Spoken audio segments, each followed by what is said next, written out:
Hello दोस्तों, मेरे YouTube channel में आप सभी लोगों का स्वागत है।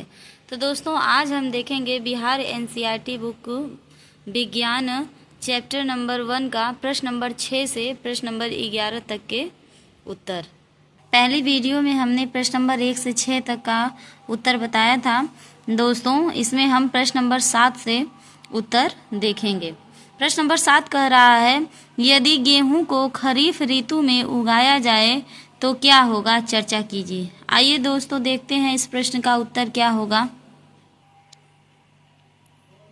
गेहूं एक रबी फसल है जो शीत ऋतु में बोई जाती है। यदि गेहूं को खरीफ ऋतु में उगाया जाए तो वे नहीं उगेंगे, क्योंकि उन्हें उगने के लिए अधिक जल की आवश्यकता नहीं होती। वर्षा ऋतु में जल की अधिकता में बीज नष्ट हो जाएंगे। प्रश्न नंबर 8 कह रहा है कि खेत में लगातार फसल उगाने से मिट्टी पर क्या प्रभाव पड़ता है, व्याख्या कीजिए।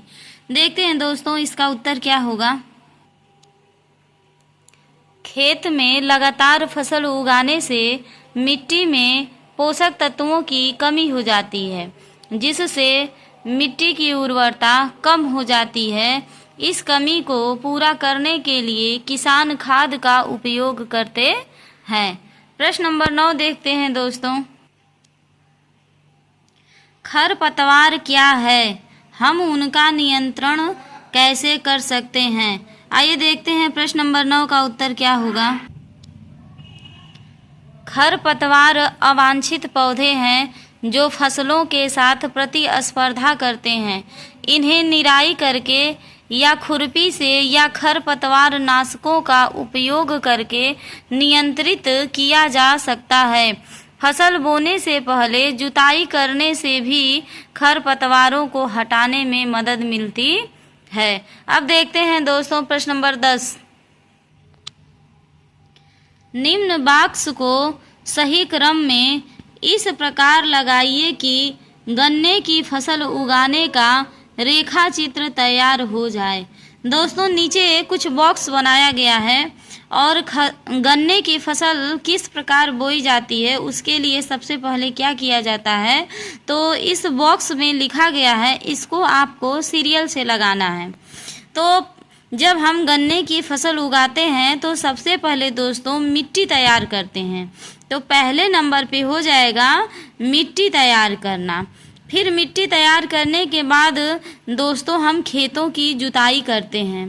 खेतों की जुताई के बाद फिर हम बुआई करते हैं। उसके बाद सिंचाई करते हैं। सिंचाई के बाद खाद देते हैं खेतों में। और उसके बाद जो है जब फसल तैयार हो जाती है तो उसको काटते हैं, यानी कि छठे नंबर पर हो जाएगा कटाई। और सबसे लास्ट में जब फसल काट कर लाते हैं तो हम उसको चीनी मिल में भेजते हैं। तो ये हुआ हमारे प्रश्न नंबर 10 का सीरियल।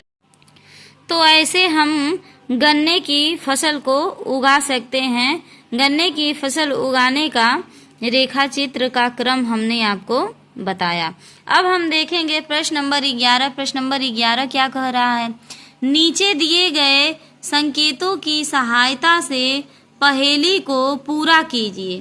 पहेली एक दोस्तों दिया गया है, जैसा कि आप देख रहे हैं यहाँ पर, और इसको ऊपर से नीचे की ओर और फिर बाईं से दाईं की ओर भरना है आपको दोस्तों। तो देखते हैं ऊपर से नीचे की ओर।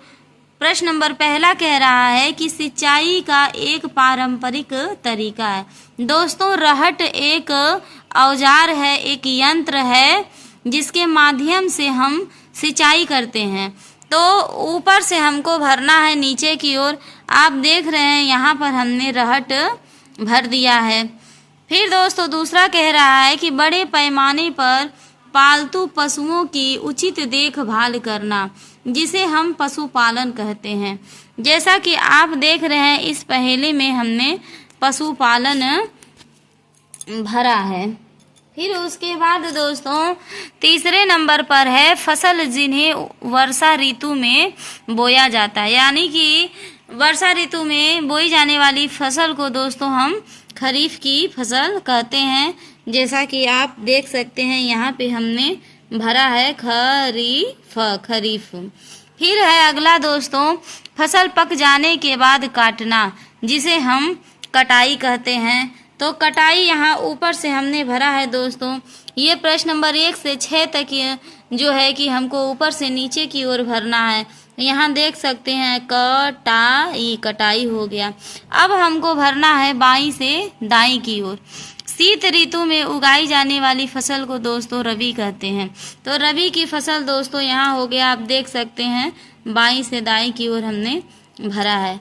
अगला है एक ही किस्म के पौधे जो बड़े पैमाने पर उगाए जाते हैं दोस्तों, उसे हम फसल कहते हैं। और यहाँ आप देख सकते हैं बाईं से दाईं की ओर हमने फसल भरा है। अगला है रासायनिक पदार्थ जो पौधों को पोषक प्रदान करते हैं, उन्हें उर्वरक कहते हैं।